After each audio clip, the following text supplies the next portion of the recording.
HeroQuest.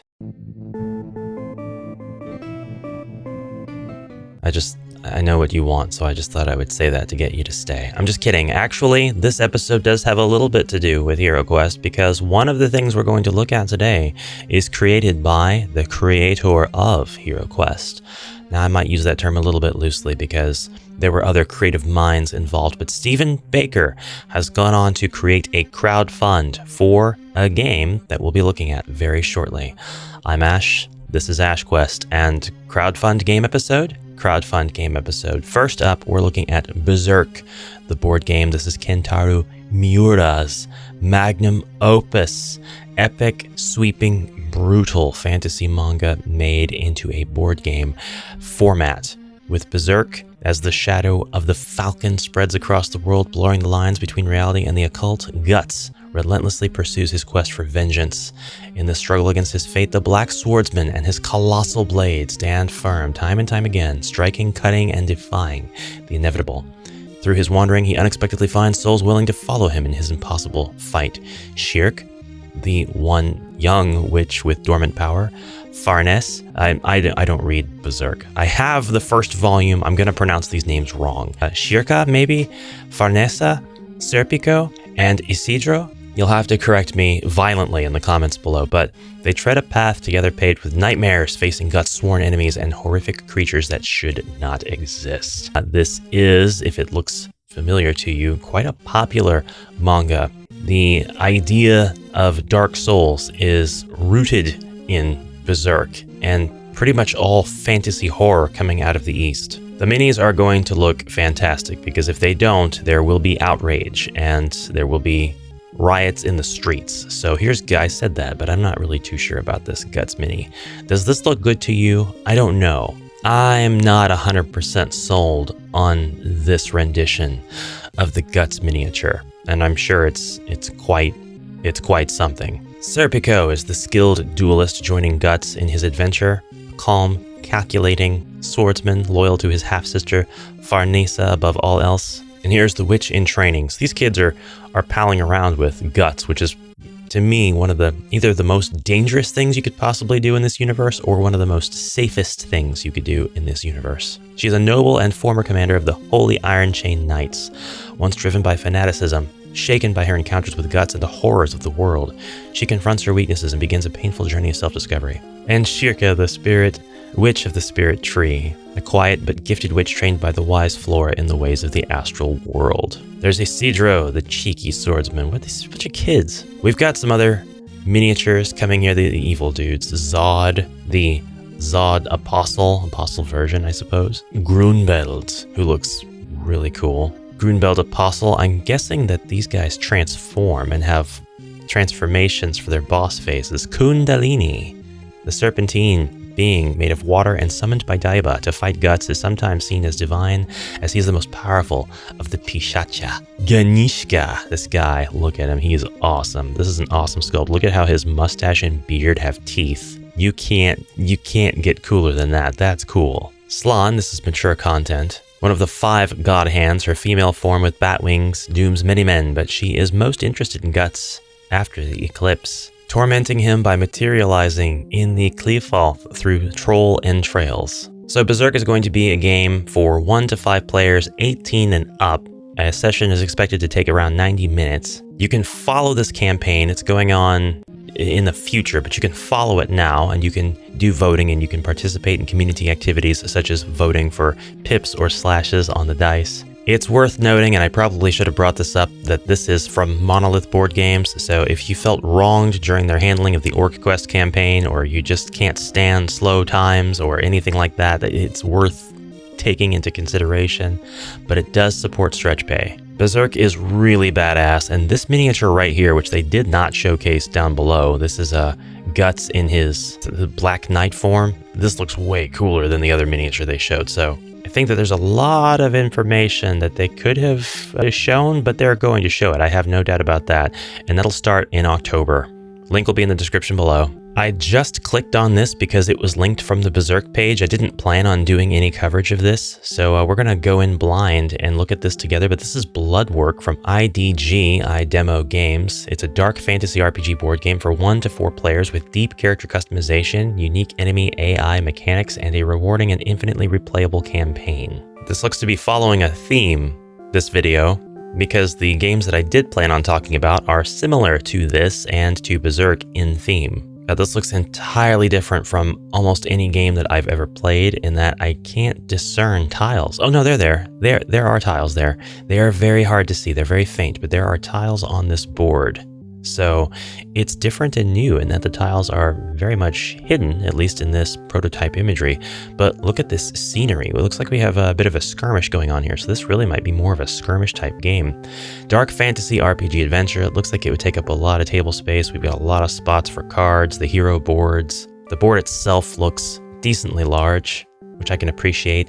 And this has a 20-hour campaign of diverging paths and shifting quests. And you can claim your free expansion if you follow this now. In Bloodwork, you will create your own mercenaries and go on epic quests to kill devious villains and ancient horrors, battling, looting, and crafting your way across a world slowly slipping into darkness. There is a lot here, with the all-in being $399 USD, but the Recruit of the Flame, the core game of Bloodwork, being $150 plus all the stretch goals. Stretch goals, as long as they are truly stretch goals, because some of these games I really suspect they are ready to include the stretch goals regardless of how much the campaign has earned. And I only say that because it would be much easier to set up these orders for these things that are included as stretch goals ahead of time than it would be to suddenly get the funding and then have to set it up with your manufacturers. But I can see how doing it that way would also be realistic. It's just going to take a long time to get everything together in many cases. Or maybe you have manufacturers on retainer, I don't know.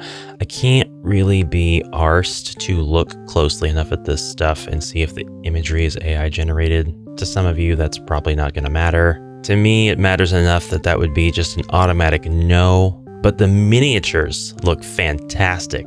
The concept of these miniatures look great. These are dirtier than the Berserk miniatures for sure. Looks like there's going to be dinosaurs in this fantasy world. And then you've got some greenskins that are up on stilts here with their flaming arrows. That's cool. That is really cool, actually. Looks like we do have tiles that represent features for the outdoor area. Pawns, P-P-O-N-D-S. The Web of Marana expansion. The Hollow Serpent expansion. Oh, it's going to be one of those things where there's just like 1 or 2 giant miniatures in the box. The Terrain Box. This looks more and more like a skirmish game as I look. This isn't just our game anymore, it's yours too, forged by the community and sharpened by your feedback. That's the way to do this. That is truly the way to do it.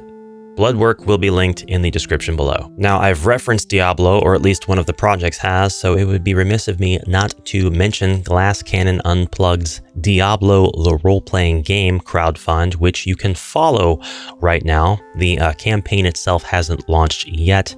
The Kickstarter campaign is set to launch in the 4th quarter of 2025. Now, I don't really touch on role-playing games here on the channel because that's very theater of the mind. It just goes way outside the scope of what I like to typically cover, but this does come with some really cool, very on-brand for Diablo miniatures. So if you think it's worth following just for the miniatures, that, my friends, I think is totally valid. I also kind of think that games like this set themselves up to be way more, hey, here's what the universe is going to be like.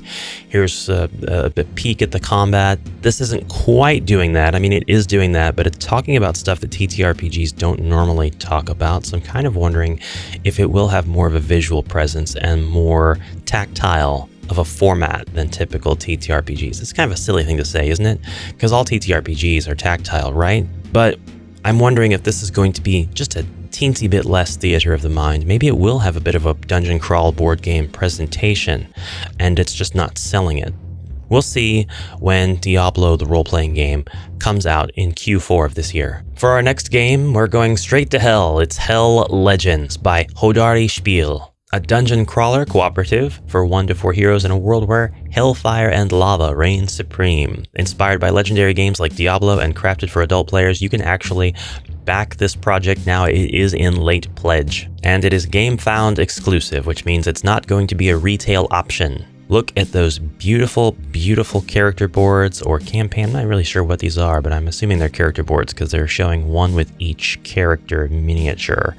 We've got cubes in little cutout spots on these layered boards. I love stuff like that. This is crafted for the adult player. 16 and up is what they mean by that. A session is expected to take 2 hours, 1 to 4 players. One-shot legends. This is just one of the play modes. Choose your class and enter the fray. Forge your character with complete freedom, or solo and co-op, alone or with allies. Strategize, level up, skill, and loot. Each game delivers a full epic experience. That's not a mode. Hold on a second. Game modes include One-Shot Legend, Battle Hordes in Hunt mode, or Defend Your Life in Tower Defense mode. Each legend offers branching paths, varied setups, and random encounters, and the world constantly expands depending on your path. Elevation adds even more dynamic. I like that. I like dynamic terrain. There's no downtime. Hero actions can be split freely, keeping each hero actively involved throughout the game. I'm interested to know how that works. I would like more information on that. A web app can guide you through this evolving nightmare to deepen the immersion and experience. It doesn't say it's required, so that's great. There will be no retail release of Hell Legends. You're getting nearly double the value for your pledge in this campaign. I don't understand how that makes sense if it's not going to go to retail. How are you pricing this arbitrarily? Where does the yield come from? You are most important. You're supporting an indie developer.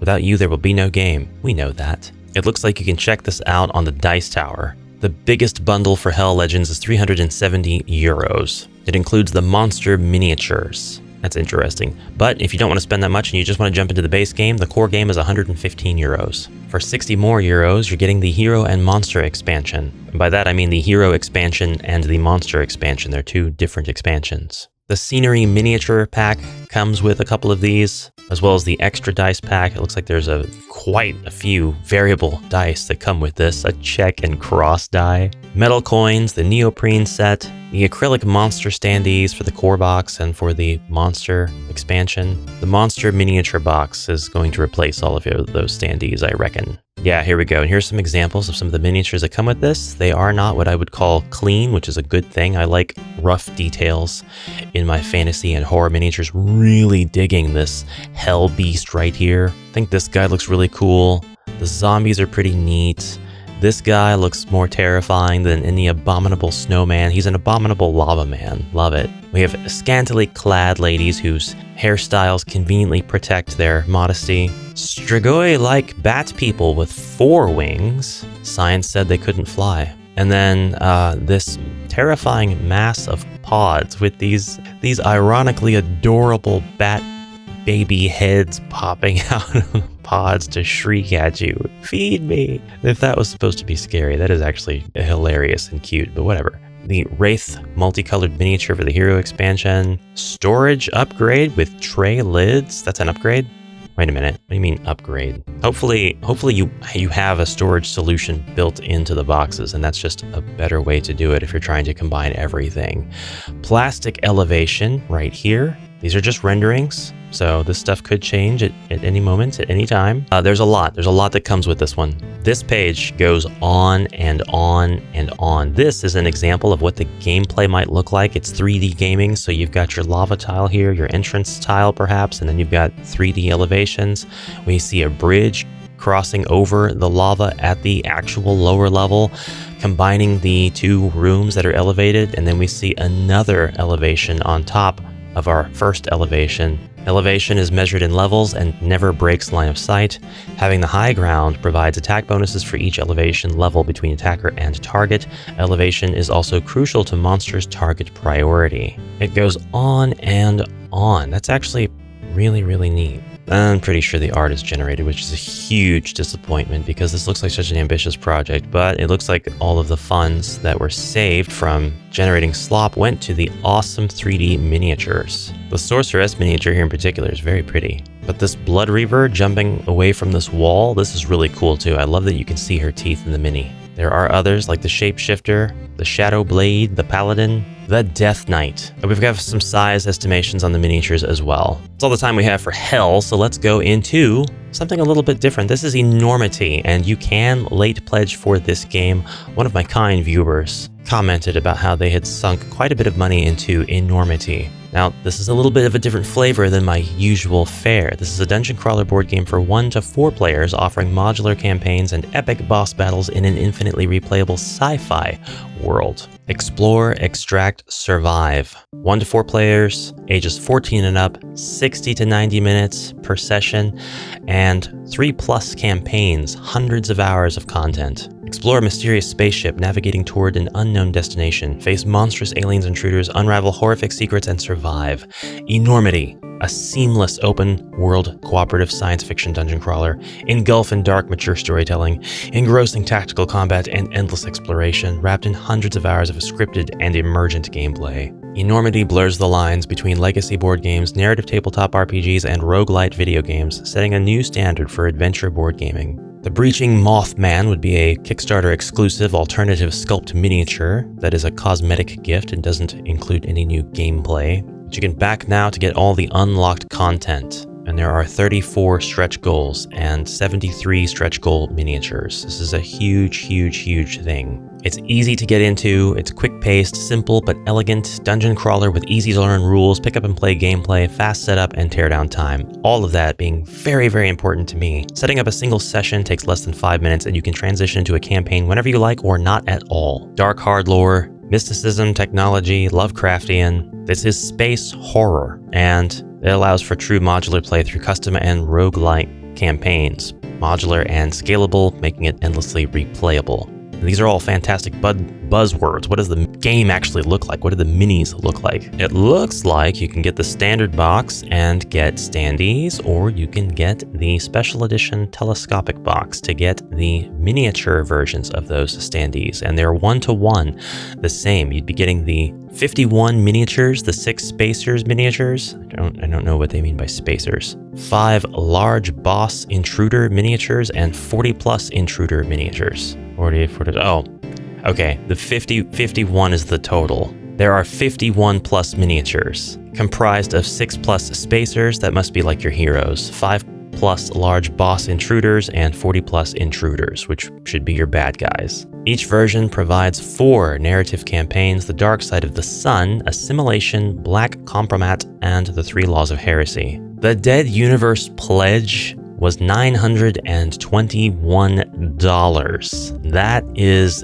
everything. When I say quite a bit of money, we're talking $1,000. That is so much. I'm not going to read what all that comes with. The Dead Horizon pledge, that was the Dead Universe pledge. The Dead Horizon is $531. It contains the Enormity Core Game Special Edition and all unlocked stretch goals, the Scourge campaign, the Grey Death campaign, Rotting Order campaign. That's a ton. The Dead Spacer pledge is $349 USD. That contains the Core Game Special Edition, all unlocked stretch goals, and the NASF Reinforcement Armory Gear expansion. In addition, this pledge allows you to choose 4 campaign expansions from the 8 available. Now, $1,000 is crazy. $500 is you really have to love the property. I know I spent close to that on the first Elden Ring campaign, and now there's a second Elden Ring campaign for a different set of games. And so I'm all in with Elden Ring. So I kind of understand. If it was higher, I'd be cooked because I'd probably try to go higher. I'd probably go into quite a bit of hobby debt. But this is a really interesting business model. You have 8 of these campaigns, and you're able to select any 4 of them with this pledge. Seems pretty reasonable. And then you've got 4 others that you can work yourself up to collecting. The exclusive special edition core and all unlocked stretch goals is $139, and I believe that that's the pledge that a lot of people would be going for. You can get the baseline pledge, which is the core game, which is just the standees instead of the miniatures. I'm not sure what other differences there could be, and all unlocked stretch goals. That's just $89 USD. You have a nice pledge comparison here, with the $1,000 option coming with 1, 2, 3, 4, 5, 6, 7, 8, 9, 10, 11 perks that the other pledge levels don't come with. The Moth suit looks really nice in miniature form. Contact Ava suit. The Black Hole suit. Yeah, this looks like a really cool sci-fi universe. Very developed, and it better be. It better be very developed. Oh, I like her. Maybe him, but it's clean. This is like Mysterio from Spider-Man. The Visionary PSI-1. I like it. We have only probably explored like a tenth of this entire page. We have so many more things we could be looking at. This goes on and on and on. You've got gameplay examples, you've got pictures of all the stuff from the different expansions and the core game, you've got all the stretch goals, you have disclaimers saying, hey, this is work in progress. So I mean, it's probably going to look pretty close, but there might be some things that change at the end of this. Oh my god, this guy is a hand. He's a living hand, and he's got one of those stupid smiling faces like the Evangelion provisional units that I just hate. I hate those guys. It goes on and on. I know you're not able to see any of it. I'm not either. I'm just, oh, there we go.